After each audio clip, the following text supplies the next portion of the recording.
Hello, friends. I hope your work on your threat and hazard identification and risk assessment is going well. I previously spoke about my THIRA tip number 1, nail your context statement. Answer the questions of what, where, when, how, and how much.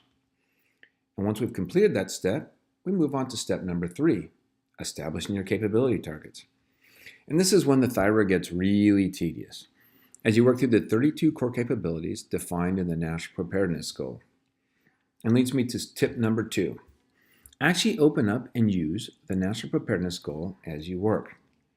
The National Preparedness Goal and the National Planning Frameworks will help you figure out exactly what FEMA was thinking when they wrote the 32 core capabilities. Some are intuitive and some aren't. Let's look at mass care services.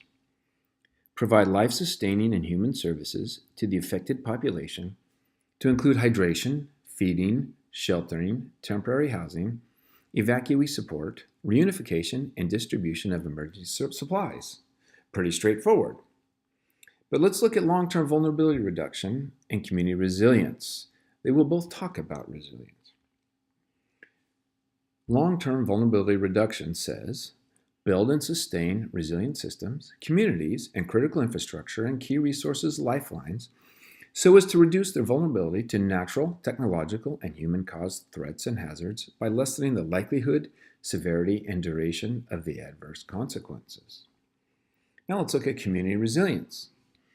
Enable the recognition, understanding, communication of, and planning for risk, and empower individuals and communities to make informed risk management decisions necessary to adapt to, withstand, and quickly recover from future incidents. Whew! What a mouthful. It kind of boils down to long-term vulnerability reduction equates to doing things, and community resilience kind of equates to informing people. So now let's go through an exercise of establishing a capability target. Within the National Preparedness Goal, the Mass Care Services preliminary target says, move and deliver resources and capabilities to meet the needs of disaster survivors, including individuals with access and functional needs. Establish, staff, and equip emergency shelters and other temporary housing options, including accessible housing for the affected population.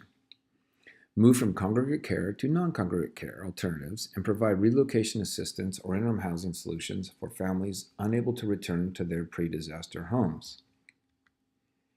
So, if we take a context statement that says we had a 100-year flood, 50 feet over flood stage that cut right through our community, and it happened in the middle of a cold winter night. It was a flash flood with just a few minutes of warning. 10,000 people were cut off, and we have $10 million in damage. If we meld that with the preliminary target, we can work out something like this. Establish a cache of supplies in facilities to care for 10,000 displaced people 24/7 within 4 hours of an incident and lasting up to 90 days. This includes an estimated 1,000 people with disabilities and access and functional needs. 2. Acquire and train staff, directly or through mutual aid, to provide congregate care services for 10,000 people for up to 90 days. Provide relocation assistance and interim housing solutions to assist 10,000 people in approximately 3,000 homes to move to midterm to long-term housing solutions within 6 months. Well, we can see that by putting a little meat on the bone, we now have the details to later build, plan for, and use these capabilities at the right place, at the right time, and in the right amount.